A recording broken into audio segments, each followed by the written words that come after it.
ऐसे मैया को निरो परेशान करते। एक बार एक सुंदर लीला है कि ठाकुर जी महाराज यमुना जी के किनारे पे एक नाव में बैठे हुए थे। मैया कहाँ पे बैठे हुए थे? यमुना में बैठे हुए थे एक नाव में। यमुना जी की पल्ली पार जो होती है ना, एक नाव थी वहां पे, ठाकुर जी महाराज उसमें बैठे हुए थे। इतने में कुछ गोपियां आती हैं और लाला से कहती हैं कि लाला तो पतो है यमुना जी की पल्ली पार दुर्वासा जी आए हैं। तो लाला मैंने बिनते मिलवे जानो है, हमें उनके दर्शन करके आने हैं।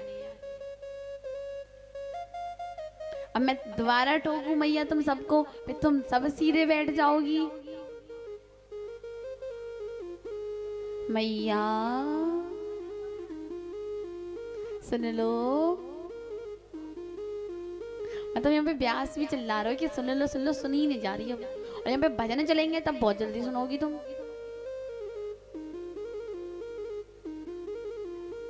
यशोदा मैया अपने लाला से इतनी परेशान नहीं है जितनी मैं तुम लोगों से परेशान हूँ। पे श्रोता बड़े मक्कार हैं। ये वाली कथा तो सुन लो दुर्वासा जी की। तुम्हें पता है दुर्वासा जी श्राप दे देते हैं, बड़े क्रोधी बाबा हैं।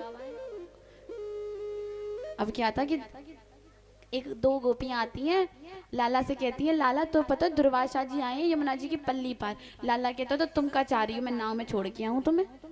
देखो मेरी नाव बड़ी छोटी है, मैया ने छोटी सी नाव दी है, तो मैं नए बिठा दूंगा, तुम बैसू बड़ी हट्टी खट्टी हो, मेरी नाव टूट जाएगी। फिर लाला कहते हैं कि तुम क्या चाह रही हो, तो मैं छोड़ करके आऊं? मैं नहीं जाऊंगा, तो मैं छोड़ने अपने यहाँ पर जाओ भैया, अपना साधन अपने यहाँ पर देखो, मुझे उम्मीद मत रखियो कि मैं छोड़ने जाऊंगा तुम्हें। गोपियां कह रही हैं अरे ना लाला, छोड़ने की ना कह रहे तो उसे, पर लाला तो खुद सोचने कि यमुना जी की पल्ली पार बैठे हुए हैं दुर्वासा जी, और यहाँ पे यमुना को प्रकोप इतना ज्यादा, इतना पानी भरो है, हम कैसे जाएंगे? तो तू एक काम कर, तू तो वैसु चमत्कारी है, बस एक कार्य कर दे कि ये यमुना में कोई मार्ग बनवा दे, एक मार्ग बता दे, तो ये यमुना के बीच में जाके हम जा सके पल्ली पार। ठाकुर जी कहते हैं काम करो,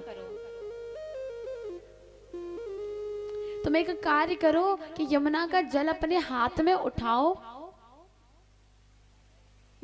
तुम बहू है देख लो पहले कि वो बहू आ गई है।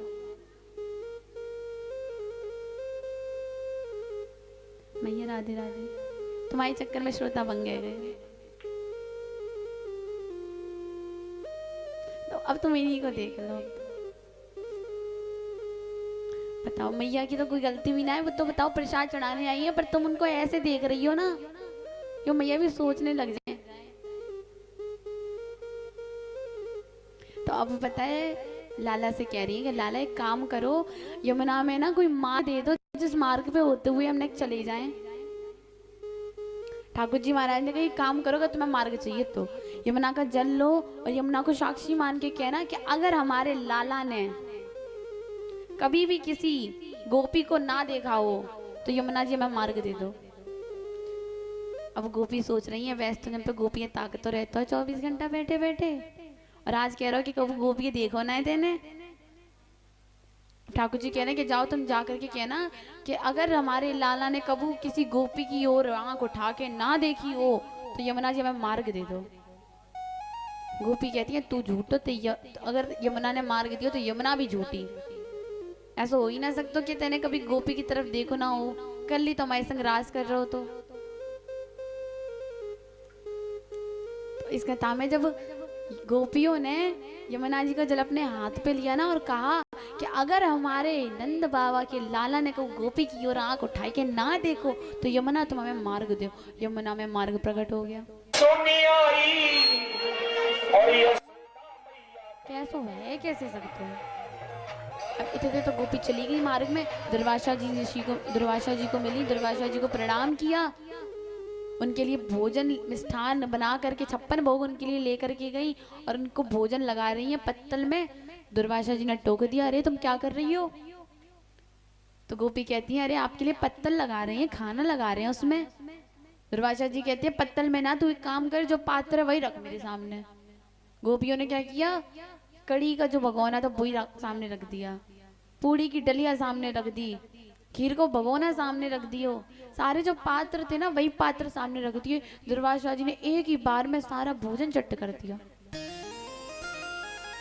इसके बाद बड़ी आश्चर्य में दुर्वासा जी को प्रणाम करते हुए कहती है बाबा चलो अब हम चलते हैं। अब दुर्वासा जी से कह रही है कि देखो वहां से तो हम आ गए, पर यहाँ से तुम एक कार्य करो कि यमुना जी में कोई मार्ग प्रकट करा दो। आप तो इतने बड़े ब्राह्मण देवता हैं, तो एक काम करो आप कोई एक मार्ग प्रकट करवा दो यमुना जी में, जिससे कि हम चले जाएं। अब दुर्वासा जी भी कहने लग गए कि एक काम करो, अगर तुम्हें मार्ग चाहिए हाथ में थोड़ा सा जल लो और कहना अगर दुर्वासा जी ने 2 रोटी से ज्यादा कुछ खाया ना हो तो मार्ग प्रकट हो जाए।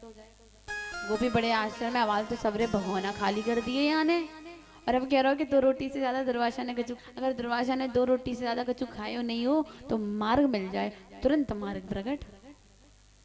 गोपी बड़े आश्चर्य में चली आ रही हैं। ठाकुर जी ने टोक दिया, अरे गोपी दर्शन कराई दुर्वासा के, मिल गयो मार्ग। गोपी आई, गोपी ने कही कि लाला देखो मैया मैया को देख रही थी, मुझे समझ में आ रहा है बाबा को तो छोड़ दो, बाबा को तो चलन दो, घूरने पहले लग जाती हैं।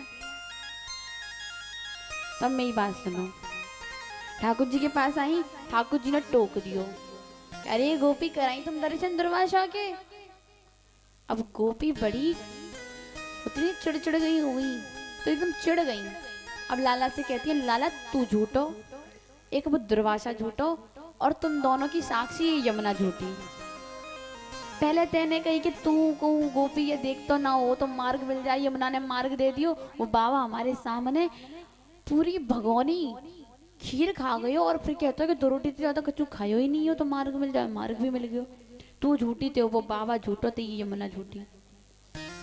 तो कहती है, तो फिर ठाकुर जी महाराज कह रहे हैं वास्तविक बात पता है क्या है, कि मैं भले तुम लोगों को देखता हूं पर मैंने कभी हृदय गमन नहीं किया। मेरी दृष्टि में कोई भेद नहीं है, ना कोई पुरुष का भेद है ना कोई स्त्री का भेद है, इसलिए यमुना ने मेरी बात मानी। और अगर तुम्हें ये लगता है कि दुर्वासा ने सारा भोजन खाया, तो वास्तविक नजर में दुर्वासा ने केवल 2 रोटी से ज्यादा कुछ नहीं खाया, और वो जो उसने खाया वो उसने मन से नहीं खाया। इसलिए कहते हैं कि ना मन से की हुई बात जल्दी सुनी जाती है।